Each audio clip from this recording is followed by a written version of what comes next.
আসসালামু আলাইকুম। Fair study গ্রুপে আপনাদের সকলকে স্বাগতম। এই গ্রুপে আমরা বিসিএস এবং ব্যাংকের অত্যন্ত গুরুত্বপূর্ণ টপিক নিয়ে আলোচনা করে থাকি। সম্প্রতি আমরা 47তম বিসিএস এর ফ্রি কোর্সের লেকচারগুলো নিয়ে এখানে আলোচনা করতেছি। আজকে আমরা লেকচার 6 নিয়ে আলোচনা করব। লেকচার 6 এর মধ্যে থাকবে বাংলা সাহিত্যের ঈশ্বরচন্দ্র বিদ্যাসাগর এবং গণিতের সূচকের অংশ। এর আগে আমাদের চ্যানেল থেকে লেকচার 1 থেকে 6 পর্যন্ত আপলোড করে দেয়া আছে, ঠিক আছে? তাই আপনারা আমাদের চ্যানেলে গিয়ে যার যেই লেকচারটা ভালো লাগে সেই লেকচারটাই পড়ে ফেলতে পারবেন। আর আমাদের এই লেকচারগুলো সাধারণত আপলোড করে দেওয়া হয় প্রত্যেক সপ্তাহের শনিবার এবং মঙ্গলবার। আজকে মঙ্গলবার লেকচার 6 আপলোড করে দেওয়া হলো। সামনে লেকচার 7 আগামী শনিবার আবার আপলোড করে দেওয়া হবে, ঠিক আছে? আর অবশ্যই আমাদের এই চ্যানেলটির সাথে থাকার জন্য আমাদের এই চ্যানেলটিকে সাবস্ক্রাইব করে দিবেন। ধন্যবাদ আপনাদের সকলকে। প্রথমেই আমরা ঈশ্বরচন্দ্র বিদ্যাসাগরকে নিয়ে কিছুটা ডিটেলসে পড়ব। তারপর আমরা প্রিভিয়াস ইয়ারের কোশ্চেনগুলো পড়ব।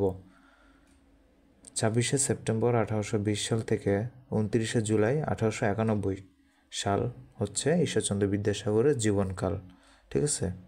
1820 সালে তিনি জন্মগ্রহণ করেন। এটা কয়েকটা পরীক্ষাতে এর আগে আসছিল।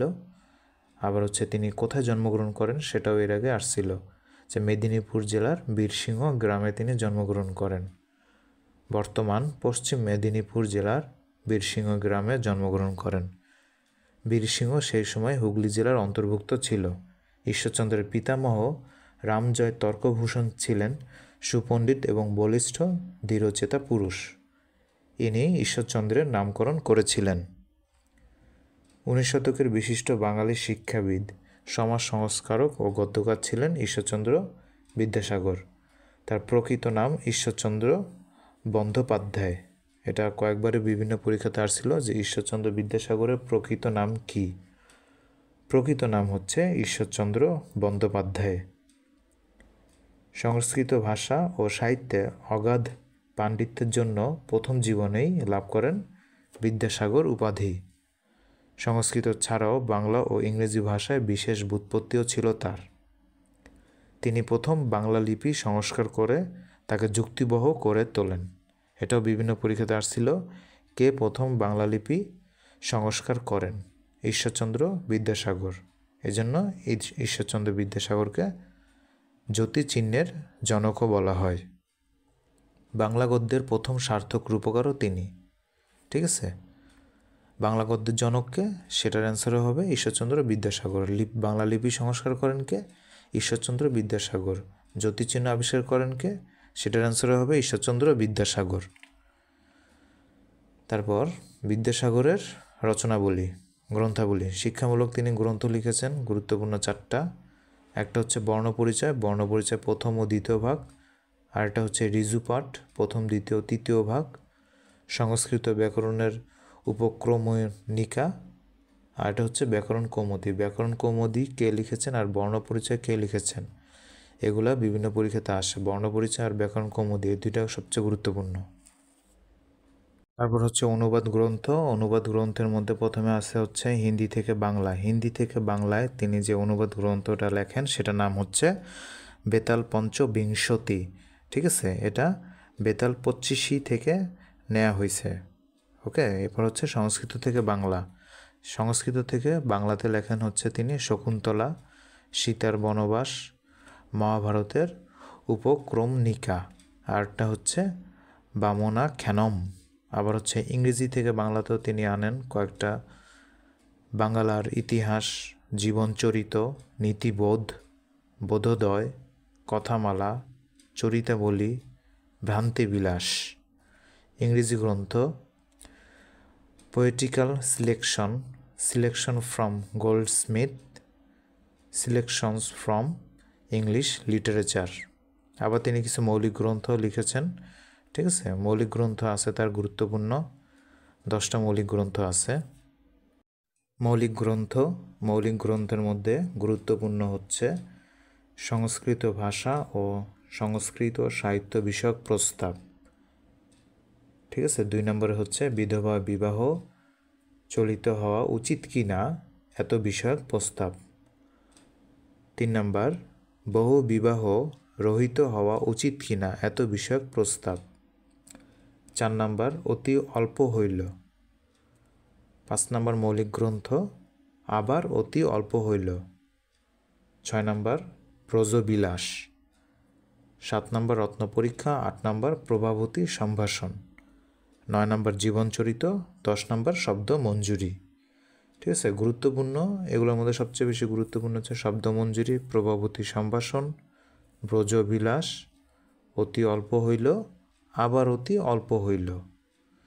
আবার বিধবা বিবাহ আর বহু বিবাহ, এই দুইটাও গুরুত্বপূর্ণ।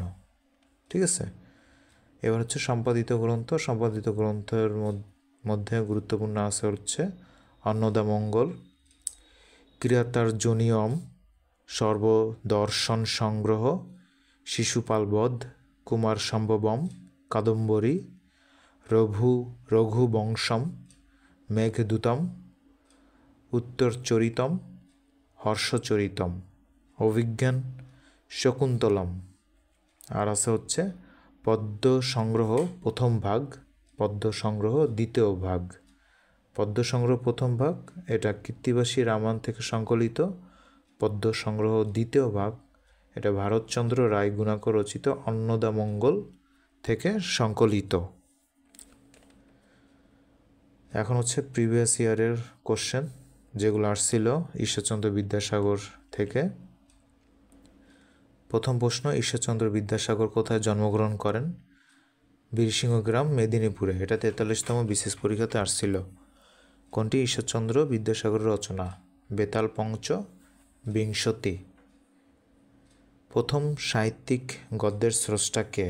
ঈশ্বরচন্দ্র বিদ্যাসাগর। ঈশ্বরচন্দ্র বিদ্যাসাগর কোন শতকের মানুষ? 19 শতক। ঈশ্বরচন্দ্র বিদ্যাসাগর রচিত ব্যঙ্গাত্মক রচনা কোনটি? ব্রজবিলাস। শেক্সপিয়ারের নাটকের বাংলা গদ্যরূপ দিয়েছেন কে? ঈশ্বরচন্দ্র বিদ্যাসাগর। বাংলা ভাষায় বিরাম চিহ্নের ব্যবহার কোন সালে শুরু হয়? 1847 সালে শুরু হয়। হিন্দু সমাজে বিধবা বিবাহের প্রবর্তক কে? ঈশ্বরচন্দ্র বিদ্যাসাগর। বিধবা বিবাহ আইন কত সালে পাশ হয়? 1856 সালে পাশ হয়। বিধবা বিবাহ আইন 1856 সালে পাশ হয় এবং এটা পাশ হওয়ার 9 বছর আগে বাংলা ভাষায় বিরাম চিহ্নের ব্যবহার তিনি শুরু করেন 1847 সালে। ঠিক আছে, 2টা সাল মনে রাখতে হবে, গুরুত্বপূর্ণ। 1847 সালে একটা, 1856 সালে আরেকটা। আচ্ছা, বাংলা ভাষায় প্রথম গল্পধর্মী বই হচ্ছে বেতাল পঞ্চ বিংশতি। কোনটি? ঈশ্বরচন্দ্র বিদ্যাসাগরের আত্মজীবনীমূলক লেখা, আত্মচরিত। এটা 38তম বিশেষ পরীক্ষাতে আসছিল। প্রভাবতী সম্ভাষণ কার রচনা? ঈশ্বরচন্দ্র বিদ্যাসাগরের। এটা 21তম বিশেষ পরীক্ষাতে আসছিল। প্রভাবতী সম্ভাষণ কার রচনা? ঈশ্বরচন্দ্র বিদ্যাসাগরের রচনা। বাংলা লিপি সংস্কারে বিশেষ ভূমিকা রেখেছেন কে? ঈশ্বরচন্দ্র বিদ্যাসাগর। ঈশ্বরচন্দ্র বিদ্যাসাগরের পারিবারিক নাম কি? ঈশ্বরচন্দ্র বন্দ্যোপাধ্যায়। ঈশ্বরচন্দ্র বিদ্যাসাগর জন্মগ্রহণ করেন কত সালে? 1820 সালে। ঠিক আছে, কোন গ্রন্থ প্রকাশের মাধ্যমে বাংলা সাহিত্যের নতুন যুগের সূচনা হয়? বেতাল পঞ্চবিংশতি। কোন গ্রন্থ প্রকাশের মাধ্যমে বাংলা সাহিত্যের নতুন যুগের সূচনা হয়? বেতাল পঞ্চবিংশতি। শকুন্তলা কার লেখা গ্রন্থ? ঈশ্বরচন্দ্র বিদ্যাসাগরের। বিধবা বিবাহ রহিতকরণে কে কলমযুদ্ধ শুরু করেন? ঈশ্বরচন্দ্র বিদ্যাসাগর। ঈশ্বরচন্দ্র বিদ্যাসাগরের ভ্রান্তিবিলাস কোন ধরনের রচনা? এটি একটি অনুবাদ গ্রন্থ। বাংলা ভাষায় সর্বপ্রথম জ্যোতিচিহ্নের প্রচলন করেন কে? ঈশ্বরচন্দ্র বিদ্যাসাগর। 1855 সালে বিদ্যাসাগরের লেখা কোন বইটি ক্লাসিক মর্যাদা লাভ করে? বর্ণপরিচয়। 1855 সালে বিদ্যাসাগরের লেখা কোন বইটি ক্লাসিক মর্যাদা লাভ করে? বর্ণপরিচয়। বর্ণপরিচয়ের লেখক কে? ঈশ্বরচন্দ্র বিদ্যাসাগর। নিচের কোন গ্রন্থে প্রথম বিরাম চিহ্ন বা জ্যোতিচিহ্নের সার্থক প্রয়োগ করা হয়? সীতার বনবাস। এই গ্রন্থে প্রথম করা হয়। ঈশ্বরচন্দ্র বিদ্যাসাগরের পারিবারিক পদবী কোনটি? বন্দ্যোপাধ্যায়। ঈশ্বরচন্দ্র বিদ্যাসাগরের রামায়ণের অযোধ্যা কাণ্ড এর বঙ্গানুবাদ কোনটি? এটি হচ্ছে ঋজুপাঠ। ঋজুপাঠের দ্বিতীয় ভাগ। বাংলা গদ্যে প্রথম বিরাম চিহ্ন বা জ্যোতিচিহ্ন ব্যবহারের কৃতিত্ব কার? ঈশ্বরচন্দ্র বিদ্যাসাগরের। বাংলা গদ্য সাহিত্যের প্রথম শোকগাথা কোনটি? প্রভাবতী সম্ভাষণ। ঈশ্বরচন্দ্র বিদ্যাসাগরের মৌলিক রচনা কোনটি? প্রভাবতী সম্ভাষণ। তাহলে প্রভাবতী সম্ভাষণ এটা একটা মৌলিক রচনা এবং সেই সাথে এটা একটি শোকগাথা এবং এটা বাংলা সাহিত্যের প্রথম শোকগাথা। ঠিক আছে, যদি বলা হয় বাংলা গদ্য সাহিত্যের প্রথম শোকগাথা কে লেখেন, সেটাও হবে ঈশ্বরচন্দ্র বিদ্যাসাগর। এটার নাম কি? প্রভাবতী সম্ভাষণ। তাহলে প্রভাবতী সম্ভাষণ দিয়ে 4টা জিনিস মনে রাখতে হবে। প্রভাবতী সম্ভাষণ এটা মৌলিক রচনা, এটি প্রথম শোকগাথা, এটা ঈশ্বরচন্দ্র বিদ্যাসাগর লিখেছেন। বাংলা ভাষায় বাক্যের অর্থ উদ্ধারের সুবিধার্থে কে প্রথম দাড়ি, কমা, সেমিকোলন ইত্যাদির প্রবর্তন করেন? ঈশ্বরচন্দ্র বিদ্যাসাগর। কোনটি ঈশ্বরচন্দ্র বিদ্যাসাগরের রচনা? শকুন্তলা। ঈশ্বরচন্দ্র বিদ্যাসাগরের ভ্রান্তিবিলাস কোন নাটকের গদ্য অনুবাদ? Comedy of errors. তো ভ্রান্তিবিলাস কোন নাটকের গদ্য অনুবাদ? কমেডি অফ এরর্সের। ঠিক আছে। ঈশ্বরচন্দ্রকে কোন প্রতিষ্ঠান বিদ্যাসাগর উপাধি দেন? সংস্কৃত কলেজ। সংস্কৃত কলেজ থেকে ঈশ্বরচন্দ্র বিদ্যাসাগর উপাধি পান। কোন রচনাটি ঈশ্বরচন্দ্র বিদ্যাসাগরের? প্রভাবতী সম্ভাষণ। বাংলা গদ্যের জনককে? ঈশ্বরচন্দ্র বিদ্যাসাগর। শকুন্তলা কে লেখেন? ঈশ্বরচন্দ্র বিদ্যাসাগর। ঈশ্বরচন্দ্র বিদ্যাসাগরের কোন গ্রন্থটি বাংলায় অনুবাদ করেন? ভ্রান্তিবিলাস। ভ্রান্তিবিলাসকে বাংলায় অনুবাদ করেন। আর ভ্রান্তিবিলাস কোন নাটকের অনুবাদ? কমেডি অফ এরর্সের অনুবাদ। বাংলা ভাষার প্রথম আত্মজীবনীমূলক গ্রন্থ কোনটি? বিদ্যাসাগর রচিত। ঠিক আছে, বা আত্মরচিত। ঈশ্বরচন্দ্র বিদ্যাসাগরকে কবে বিদ্যাসাগর উপাধি দেওয়া হয়? 1839 সালে তাকে বিদ্যাসাগর উপাধি দেওয়া হয়। শকুন্তলার অনুবাদককে? শকুন্তলার অনুবাদক হচ্ছে ঈশ্বরচন্দ্র বিদ্যাসাগর। ঠিক আছে, তাহলে ঈশ্বরচন্দ্র বিদ্যাসাগর থেকে গুরুত্বপূর্ণ 4টা সাল মনে রাখতে হবে। 4টা সালের মধ্যে প্রথম হচ্ছে 1820 সাল। 1820 সালে ঈশ্বরচন্দ্র বিদ্যাসাগর জন্মগ্রহণ করেন। সেকেন্ডে মনে রাখতে হবে 1839 সাল। 1839 সালে ঈশ্বরচন্দ্রকে বিদ্যাসাগর উপাধি দেওয়া হয়। সেকেন্ড সাল তাহলে কি? 1839 সালে ঈশ্বরচন্দ্রকে বিদ্যাসাগর উপাধি দেওয়া হয়। আর প্রথম সালটা হচ্ছে 1820 সালে ঈশ্বরচন্দ্র বিদ্যাসাগর জন্মগ্রহণ করেন।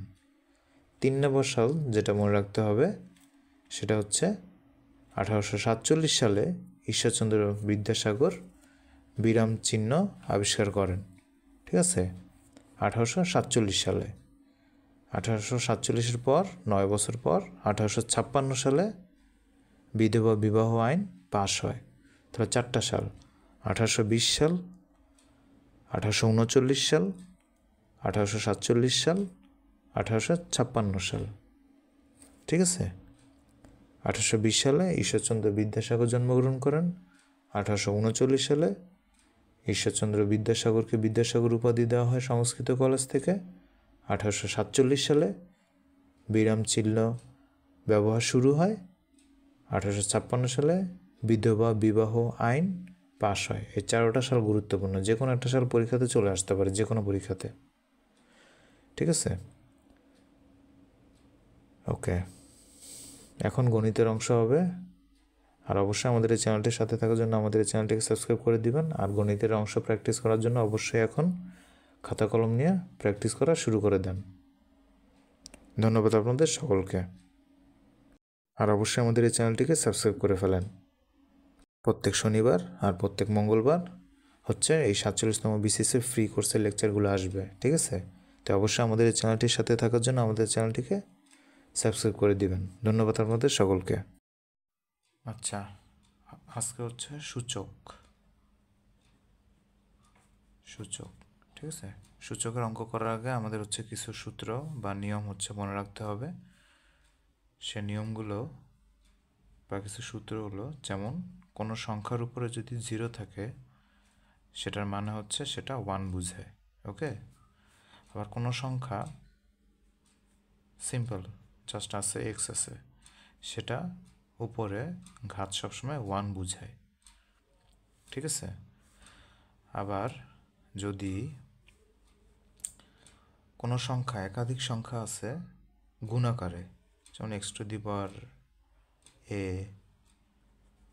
x to the power 5, x to the power p, এরকম আছে, এরকম যদি অসংখ্য সংখ্যা থাকে গুণ আকারে, তখন সূচকের ক্ষেত্রে যেহেতু আমাদের এই সংখ্যাগুলো সেম, তাই আমরা যে কোনো একটা সংখ্যা লিখতে পারবো, লিখে গুণ থাকার কারণে, এখানে গুণ থাকার কারণে এই সূচকগুলো সব যোগ হয়ে যাবে, a প্লাস 5 প্লাস p।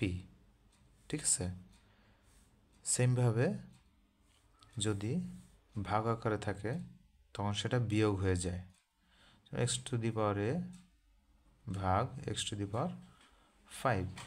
ঠিক আছে, তাহলে যে কোনো একটা x লিখবো, তারপর a বিয়োগ 5, ভাগের জন্য বিয়োগ হয়ে যায়। ওকে, এটা মনে রাখতে হবে। আবার যদি এমন হয় যে suppose x to the power n আছে ইজিক্যাল টু, তাহলে এটা কি হয়ে যাবে 1/x two the power minus n। সূচক যদি উপর থেকে নিচে যায় তাহলে চিহ্ন চেঞ্জ হয়। তাহলে সাপোজ এরকম আছে কোনো জায়গাতে 1/p টু দি পাওয়ার 5, তাহলে এখন এই পিটাকে যদি উপরে তুলতে চাই তখন সূচকটা নিচ থেকে উপরে যাবে, নিচ থেকে উপরে গেলে -5 হয়ে যাবে, এরকম জিনিসটা। উপর থেকে নিচে যাক, নিচ থেকে উপরে যাক, চিহ্ন চেঞ্জ হবে, প্লাস থাকলে মাইনাস, প্লাস থাকলে মাইনাস, মাইনাস থাকলে প্লাস, এরকম। ঠিক আছে, আচ্ছা, রুটের ক্ষেত্রে এটা অনেকেই দেখি যে ভুল লেখে। সাপোজ এরকম আছে রুট এ, এই রুট মানে হাফ বোঝায়, সূচকের হাফ, তার মানে a two the power 1/2 half, half বোঝায়। ঠিক আছে, এটা ভুল করা যাবে না। ওকে, আবার যদি এমন থাকে যে suppose root x to the power p, এখানে আছে m, তাহলে এটা কি বুঝাবে?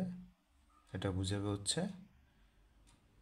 x to the power m তো আছেই, তাহলে সূচকের ক্ষেত্রে m উপরেই থাকবে গুণ আকারে, তার সাথে ভাগ হয়ে যাবে হচ্ছে p, এরকম। ঠিক আছে, এই যদি কিউব রুট থাকে, কিউব রুট x, এটা মানে কি বোঝায়? বোঝায় x টু দি পাওয়ার 1/3। ওকে, যদি শুধু রুট থাকে 1/2, কিন্তু রুটের সাথে অন্য যে মানটা থাকে সেই মানটা ওই সংখ্যার উপরে 1/, হয়ে যায়। ঠিক আছে, এই তাহলে সূচকের জন্য এই জিনিসগুলো হচ্ছে মনে রাখতে হবে ভালো করে।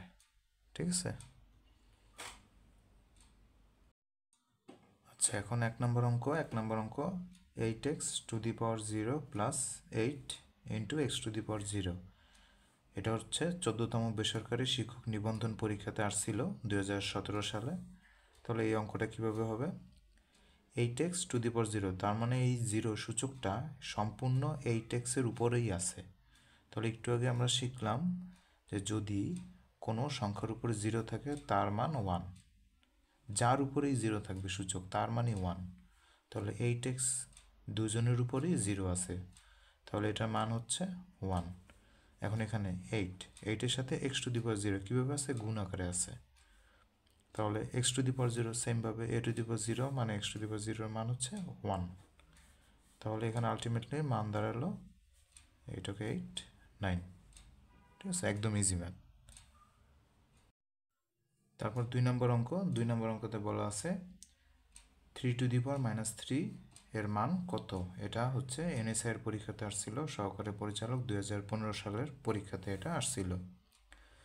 3 টু দি পাওয়ার -3 কত হবে?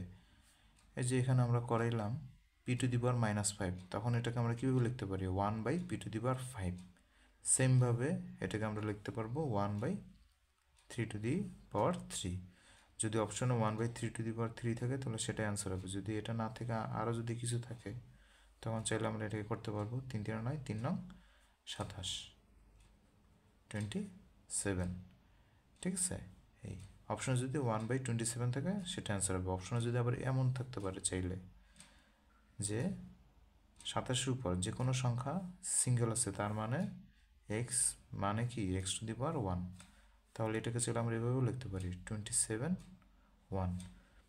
এখন যে কোনো সংখ্যাকে যদি উপরে তুলি 27 - 1, ঠিক আছে, এইভাবে করেও লেখা যায়। এখন অপশনে যেটা থাকে, অবজেক্টিভের অপশনে এটা থাকলে এটা ঠিক, এটা ঠিক, এটা ঠিক, এটা ঠিক, যে কোনো একটা থাকবে, ঠিক আছে, সবগুলো আবার থাকবে না। তারপরে 3 নম্বর অঙ্ক। 3 নম্বর অঙ্কতে বলা আছে 125/27 2/3। এই অঙ্কটা 17তম বিসিএস প্রিলিমিনারি পরীক্ষাতে আসছিল, ঠিক আছে।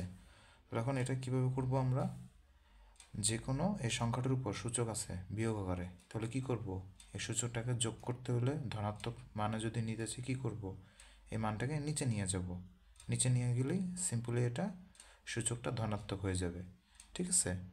যে অলরেডি এখানে আমরা করে দিছিলাম, সূচক এক জায়গা থেকে আরেক জায়গায় গেলে চিহ্ন চেঞ্জ হয়, সেমভাবে সেম জিনিস এখানে। তাহলে 1/125/27 -2/3 +2/3 হয়ে গেল। তারপর কি করব, 125 মানে হচ্ছে 5 কিউব, 27 মানে হচ্ছে 3 কিউব, এদের বাইরে আবার সূচক আছে 2/3, ওকে। তারপর এখন 5 3 দুজনের সাথেই কিউব কিউব সেম সূচক আছে, সেম সূচক থাকলে আমরা একত্রে লিখতে পারি, এভাবে করে লিখলাম। আর বাইরে আছে আবার 2/3, এই 3 এর সাথে 2/3 গুণ আকারে আছে, এরকম 3 × 2/3, তাহলে 3 3 কাটা গিয়ে থাকবে শুধু 2, তাহলে আলটিমেটলি এখানে থাকবে আর 1/5/3, যেহেতু এটা কাটা তাহলে থাকবে 2। এই এখন যদি এটা কি করে দিই, স্কোয়ার করে দিই, স্কোয়ার করে দিলে কি হবে, 5 5 25, 3 3 9। এখন এটাকে আমরা যদি উপরে তুলতে চাই তখন আবার কি হবে,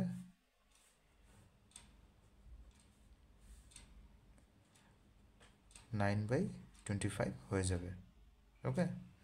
আচ্ছা, যেহেতু আমরা জানি যে হরে যদি কোনো ভগ্নাংশ থাকে সেটা উপরে গেলে কি হয়ে যায়, তাদের পজিশন চেঞ্জ হয়ে যায়, লব হরের জায়গায় চলে যায়, হর লবের জায়গায় চলে যায়, তাহলে অ্যান্সার হবে 9/25। তারপরে 4 নম্বর অঙ্ক। 4 নম্বর অঙ্কতে বলা আছে 2 - 3 × 2 - 3 2⁻1 আবার 2⁻1। এটা 13তম বিশেষ পরীক্ষাতে আসছিল। তাহলে অঙ্কটা কীভাবে করবেন, 2 - ফার্স্ট হলো আমাদের এই কাজটা করতে হবে, 2 - 3 হবে -1, এখানে হলো -1 বসাইলাম, এখানে -1 তো আছেই, আর সেই সাথে এখন 2 এখন এই সংখ্যাটার উপর -1 আছে, তাহলে কি করব, সংখ্যাটাকে নিচে নিয়ে যাব, -1 নিচে নিয়ে গেলে এই -1টা +1 হয়ে গেল, ঠিক আছে। আর এই -1 তো থাকবেই। 3কে -1 দ্বারা যদি ভাগ করা হয় তাহলে হয় কত, -3 হয়। সে -3 আর এই মাইনাসে মাইনাসে প্লাস হয়ে যাবে, ওকে। তাহলে প্লাস হয়ে করে ফেলি, 2 + 3 2⁻1, 2 + 3 5⁻1, 5⁻1 অ্যান্সার, বা 1/5, 5কে নিচে নামালে -1টা +1 হয়ে গেল, এই ইজি একদম। তারপরে 5 নম্বর অঙ্ক। 5 নম্বর অঙ্কতে বলা আছে √3 × √5⁴, ওকে। এটা 26তম বিসিএস পরীক্ষাতে আসছিল। রুট থাকলে কি হয়, একটু আগে আমরা বলছি রুট থাকলে সূচকে সেটা হাফ বোঝায়, মানে 1/2 বোঝায়, 1/2 × ধরো 5, এটা হবে 1/2, এখানে হচ্ছে 4। এখন কি করব, 4 তো দুজনের সাথে গুণ আকারে আছে, তাহলে আমরা গুণ করে দিই, গুণ করে দিলে কি হয়ে যাবে, সূচকের সাথে গুণ করলে 4/2, সূচক কিন্তু সূচকের সাথেই গুণ যায়, সূচক কিন্তু এটার সাথে কিন্তু গুণ যায় না, বলে আবার এটার সাথে গুণ করে দিয়েন না আপনারা। এখন এটাকে এটা কাটলে 2, এটা কাটলে 2, তাহলে 3 স্কোয়ার ইন্টু 5 স্কোয়ার, 3 স্কোয়ার মান হচ্ছে 9, 5 স্কোয়ারের মান 25, 25কে 9 দ্বারা গুণ করলে হবে 225। এটাই হলো এই অঙ্কের অ্যান্সার। তারপর 6 নম্বর অঙ্ক। 6 নম্বর অঙ্কতে বলা আছে কিউব রুট এ কিউব। এটা হচ্ছে 33তম বিশেষ পরীক্ষাতে আসছিল। কীভাবে করবেন, একদম ইজি অঙ্ক। তাহলে কিউব রুট লিখলাম, পরের এই কিউব রুটটা কী হয়ে যাবে, 1/3 হয়ে যাবে। এর সাথে তো কিউব আছেই, তার সাথে এক্সট্রা আরও 1/3 চলে আসলো। তাহলে এই থ্রি কাটা, তাহলে a টু দি পাওয়ার 1 থাকে, তাহলে a টু দি পাওয়ার 1, আর এখানে তো আছেই কিউব রুট। এই কিউব রুট আবার কী হবে, এই কিউব রুট আবার 1/3 হয়ে যাবে, তাহলে a টু দি পাওয়ার 1/3। এই কিউব রুটটাই 1/3 হয়ে গেছে সূচকে, ঠিক আছে? এটাই অ্যান্সার, এই ইজি। তারপর 7 নম্বর অঙ্ক। 7 নম্বর অঙ্কতে বলা আছে cube root 3 into cube root 4 to the power 6। এটাও 33তম বিশেষ প্রিলিমিনারি পরীক্ষাতে আসছিল। তাহলে কি করবেন, কিউব রুট আছে তার মানে 1/3, কিউব রুট আছে সেটার মানে 1/3, দুজনের সাথে সূচক 6 আছে, তাহলে 6 দুজনের সাথে আলাদা আলাদাভাবে গুণ হয়ে যাবে। তাহলে 3 to the power 6/3 into 4 to the power 6/3, তাহলে 2 থাকে, তার মানে 3 স্কোয়ার 4 স্কোয়ার, 3 স্কোয়ার 9, 4 স্কোয়ার 16, তাহলে 16কে 9 দিয়ে গুণ করলে হবে 144। এটাই হলো এই অঙ্কের অ্যান্সার। এখন হচ্ছে 8 নম্বর অঙ্ক। 8 নম্বর অঙ্কতে বলা আছে 3 to the power x plus 3 to the power x plus 3 to the power x. এখন এই অঙ্কগুলো অনেকেই ভুল করে, অনেকেই ভাবে যে এটা এরকম 3 টু দি পাওয়ার 3টা এক্স আছে, তাহলে হয়তো 3x, এরকম কিন্তু না এই জিনিসটা।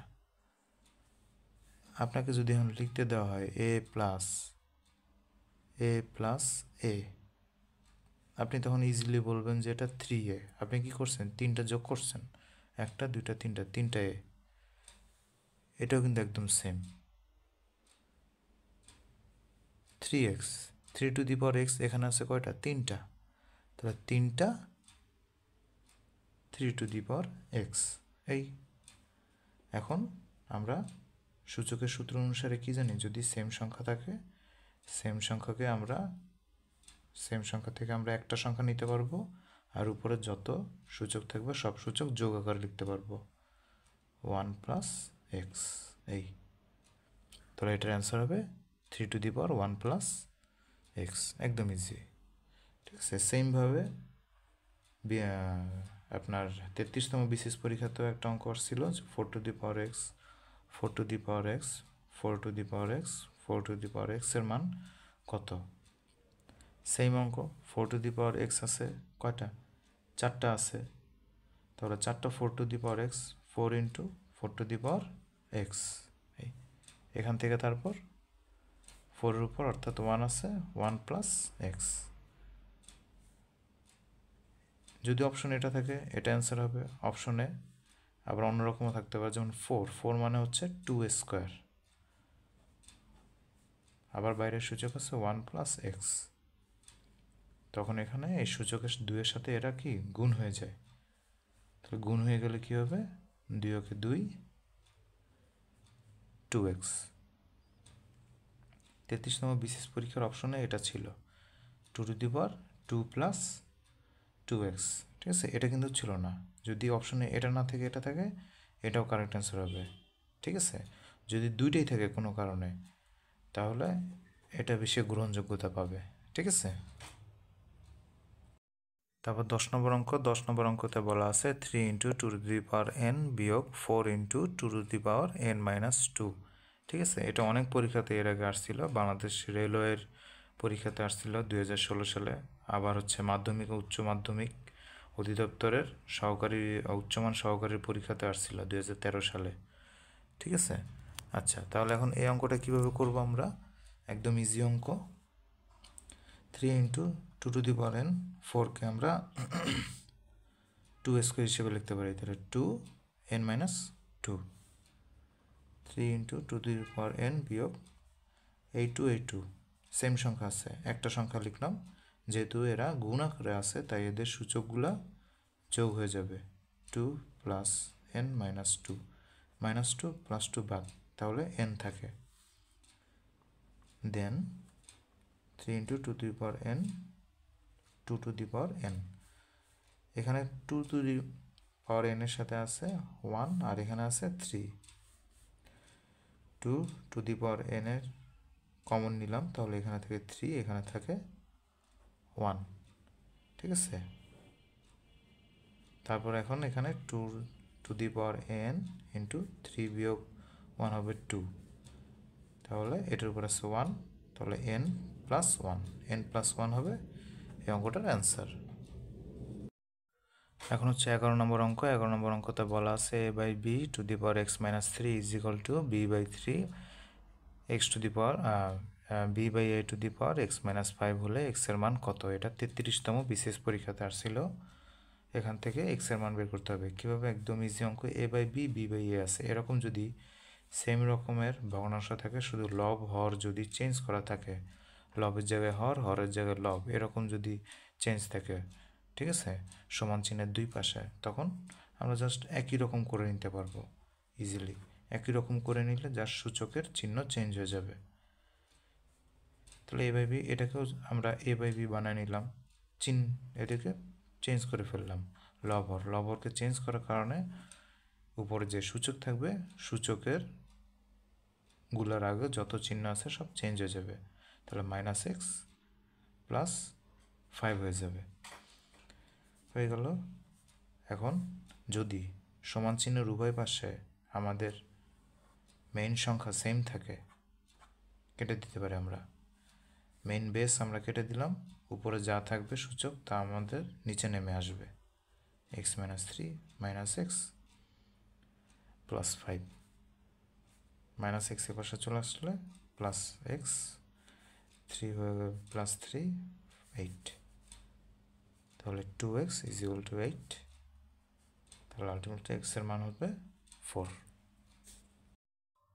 তারপরে ম্যাথ, তারপর 12 নম্বর ম্যাথে বলা আছে 25 two the power 2x plus 3 is equal two 5 two the power x plus 6 হলে এক্স এর মান কত হবে। এটা 36তম বিসিএস পরীক্ষাতে আসছিল। তাহলে আমাদের কাজ কি? যদি এরকম অঙ্ক থাকে তখন আমাদের কাজ হচ্ছে ইজিলি এই বেসগুলোকে সরায় ফেলা। সরায় ফেলতে পারবো কীভাবে? যদি সমান চিহ্নের উভয় পাশে সেম রকমের যদি আমাদের বেস হয় তাহলে সরায় ফেলতে পারবো, ঠিক আছে। 25 আমরা 5 স্কোয়ার করতে পারি, 5 স্কোয়ার করে ফেললাম, 2x plus 3, 5 two the power x plus 6 হয়ে গেল। এখন 2কে দিয়ে গুণ করে ফেলি, 4x plus 6, 5 two the power x plus 6, তারপর আমরা এখানে 5 কেটে দিলাম, উপরে যারা সূচক থাকে তারা নিচে নেমে আসবে, 4x প্লাস 6, x প্লাস 6, এখন 4x বিয়োগ x, 6 বিয়োগ 6, 3x ইজ ইকুয়াল টু 0, অর্থাৎ x এর মান 0, অর্থাৎ এই অঙ্কটার মান হচ্ছে 0, ঠিক আছে। এটা 36তম বিসিএস প্রিলিমিনারি পরীক্ষাতে এটা আসছিল। তারপর অঙ্ক, তারপর 13 নম্বর অঙ্কতে বলা আছে 3/2 টু দি পাওয়ার এক্স হলে আর ইজ ইকুয়াল টু 1 হলে এক্স এর মান কত। তাহলে একদম এই অঙ্কটা কী করব, 3/2 টু দি পাওয়ার এক্স, আমার বেস হচ্ছে 3/2, এক্স এর মান আমার লাগবে, তার মানে এই বেসকে আমার বাদ দিতে হবে। আর বেসকে যদি আমরা বাদ দিতে চাই তাহলে সমান চিহ্নের এই পাশেও 3/2 একটা বেস লাগবে।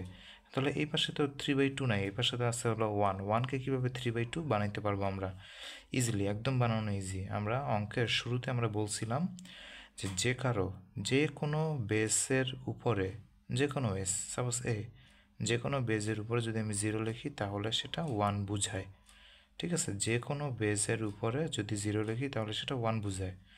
এখানে তো 1 আছেই, তাহলে আমি এখানে ধরে নেই 3/2 আছে, এখানে 3/2 এর উপর 0, তাহলে 3/2 এর উপর 0 মানে হচ্ছে 1, তাই 3/2 কেন লিখলাম? কারণ সমান চিহ্নের এই পাশেও 3/2 আছে, আর এই 3/2 বেসটাকে কেটে সরায় ফেলতে হবে, তখন এক্সকে আমরা নিচে নামাইতে পারবো, এক্স সূচককে বা ঘাতকে কেটে ফেললাম, x equal 0, easy, x equal 0। এটা 13তম শিক্ষক নিবন্ধন পরীক্ষাতে আসছিল 2016 সালের পরীক্ষাতে, ঠিক আছে। এখন 14 নম্বর অঙ্ক। 14 নম্বর অঙ্কতে বলা আছে 64 two the power 2/3 plus 625 two the power half is equal two 3k হলে কে এর মান কত হবে। এটা 31তম বিসিএস পরীক্ষাতে এটা আসছিল, ঠিক আছে। তাহলে এটা কীভাবে করবেন? 64 সবসময় চেষ্টা করবেন এই সংখ্যাগুলোকে ভেঙে একদম মৌলিক সংখ্যায় নিয়ে আসার, 2, 5, 2, 3, 5, 7 এরকম মৌলিক সংখ্যায় নিয়ে আসতে হবে। তাহলে 64কে আমরা কোন মৌলিক সংখ্যা আনতে পারি? 2 টু দি পাওয়ার 6 লিখতে পারি 64কে, বাইরে আছে 2/3। সেমভাবে 625কে আমরা কি করতে পারি? 625কে আমরা 5 টু দি পাওয়ার 4 লিখতে পারি, বাইরে আছে হচ্ছে হাফ, এখানে আছে হলো 3k। তাহলে এখন এটার সাথে এটা কাটা যায়, তখন থাকে এখানে 2, তার 2 2 4। সেমভাবে এটার সাথে এটা কাটা যায়, থাকে 2, তার 5 square is equal two 3k। তাহলে 2 টু দি পাওয়ার 4 এর মান হচ্ছে 16, এটার মান হচ্ছে 25, 3k, ওকে। আচ্ছা, তারপর যোগ করলে হবে 41 ইজ ইকুয়াল টু 3k। তাহলে এখন কে 41/3, এখানে 13/2/3, ওকে। এটাও অ্যান্সার হয়, এটাও অ্যান্সার হয়, অপশনে এটা ছিল, তো এটাই হলো অ্যান্সার। 41কে 3 দ্বারা ভাগ করলে 3 3 39, 40 41, এই 41/3। তারপর হচ্ছে 15 নম্বর অঙ্ক। 15 নম্বর অঙ্কতে বলা আছে 36 into 2 to the power 3x minus 8 is equal to 3 to the power 2 বা 3 স্কোয়ার হলে এক্স এর মান কত। এটা 33তম বিসিএস পরীক্ষাতে আসছিল। তাহলে এটা কীভাবে করবেন?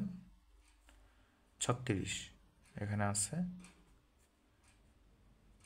3x মাইনাস 8, 3 স্কোয়ার 9, 9কে এটার সাথে ভাগ করে দিবেন, ভাগ করে দিলে 4 9 36, তাহলে 4, 3x মাইনাস 8 এখানে তখন থাকে 1, 4 হয় 2 স্কোয়ার 3x মাইনাস 8 1।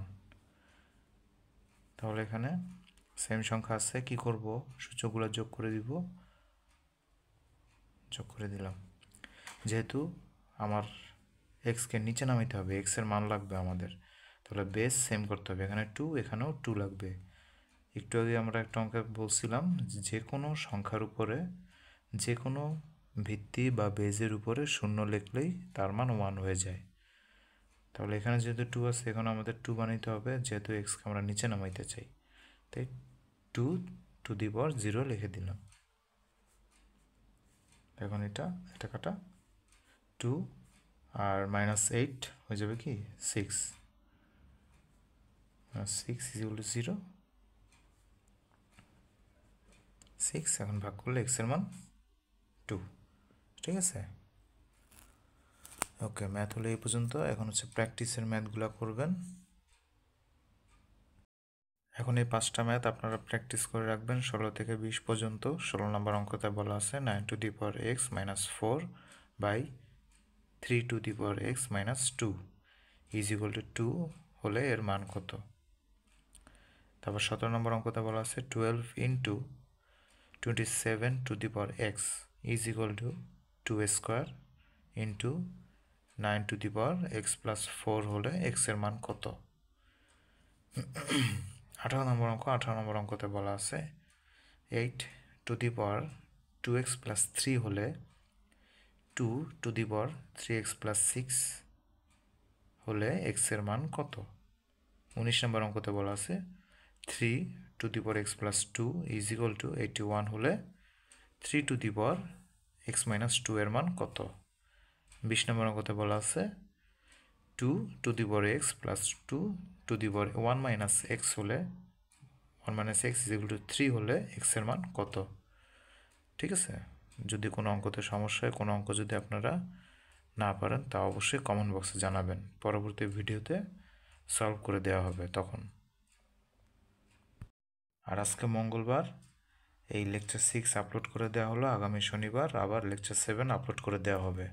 ঠিক আছে, অবশ্যই আমাদের চ্যানেলের সাথে থাকার জন্য আমাদের চ্যানেলটিকে সাবস্ক্রাইব করে দিবেন, আর এই ম্যাথগুলো অবশ্যই ভালোভাবে পড়ে ফেলবেন। আর কেউ যদি এই 47তম BCS এর ফ্রি কোর্সের লেকচারগুলো যদি মিস করে থাকেন, ঠিক আছে, তাহলে অবশ্যই আমাদের চ্যানেলে যাবেন, চ্যানেলে গিয়ে লেকচারগুলো সব দেওয়া আছে, অবশ্যই সেখান থেকে আপনারা ভালোভাবে পড়ে ফেলবেন। আর অবশ্যই আমাদের এই চ্যানেলটির সাথে থাকার জন্য আমাদের এই চ্যানেলটিকে সাবস্ক্রাইব করে দিবেন। ধন্যবাদ আপনাদের সকলকে।